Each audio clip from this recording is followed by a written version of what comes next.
आखिर ऐसा क्यों होता है कि भाई बड़े बड़े दिग्गज खिलाड़ी और खास तौर से जिनको मोटी रकम मिलती है वो टीम को चूना लगाने में क्यों कामयाब रहते हैं?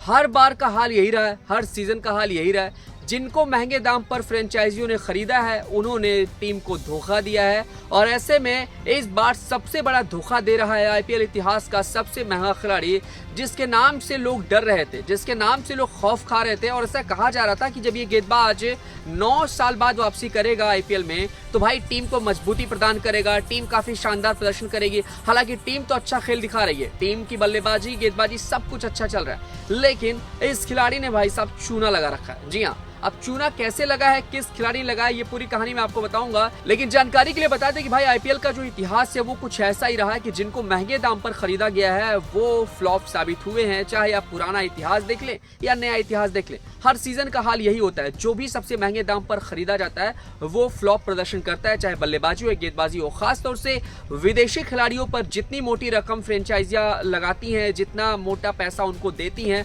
उस पर वो खरे नहीं उतरते हैं। और यही वजह रहता है कि भाई साहब अगले सीजन में फिर नए किसी खिलाड़ी को अच्छा खासा पैसा देकर खरीदा जाता है, लेकिन फिर से वही हाल होता है। ऐसे में सवाल ये भी उठता है कि आखिरकार जब इस तरीके का इतिहास रहा है आईपीएल में कि जिनको पैसा ज्यादा मिलता है वो फ्लॉप जाते हैं, तो आखिरकार फ्रेंचाइजी इस तरीके का हरकत क्यों करती है? मतलब इस तरीके का पैसा क्यों लगाती है, क्यों वो इतना बड़ा अमाउंट दे करके बोली लगाती हैं? और बोली में ये भी होता है कि भाई जब बोली शुरू होती है तो फिर 3-4 फ्रेंचाइजी, 3-4 टीमें और भी कूद जाती हैं। और यही वजह रहा कि भाई बल्लेबाज, गेंदबाज या जो भी खिलाड़ी वहां पर नीलामी में नीलाम हुआ उसकी बल्ले बल्ले हो जाती है। और ऐसे में अब कहानी बड़ी दिलचस्प नजर आ रही है, क्योंकि आईपीएल इतिहास का सबसे महंगा खिलाड़ी होने का जो रिकॉर्ड है वो मिचेल स्टार्क ने अपने नाम किया है। हम सब जानते हैं कि ऑस्ट्रेलिया का ये दिग्गज तेज गेंदबाज तीनों फॉर्मेट का चैंपियन है। अगर आप इसके आंकड़ों को देखेंगे, इंटरनेशनल मुकाबलों को देखेंगे तो शानदार है, इसमें कोई कमी नहीं है।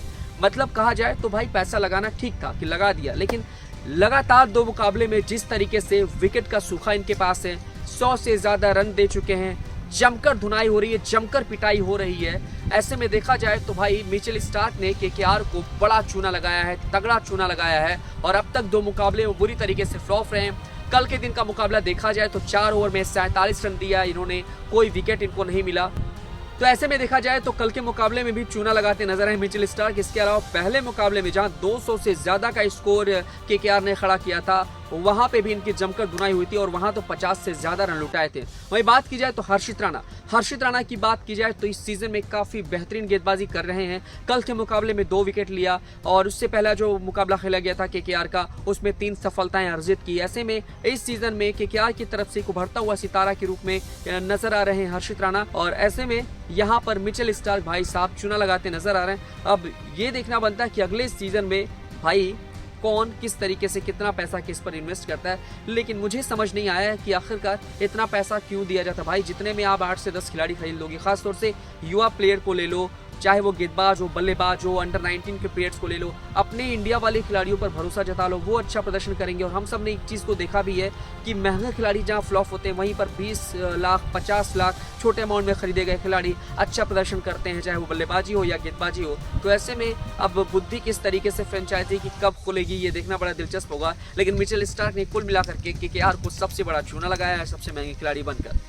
आपको क्या लगता है कि सच में चूना लगा है? मुझे कमेंट कर जरूर बताएं और स्पोर्ट्स की तमाम खबरों के लिए देखते रहें स्पोर्ट्स।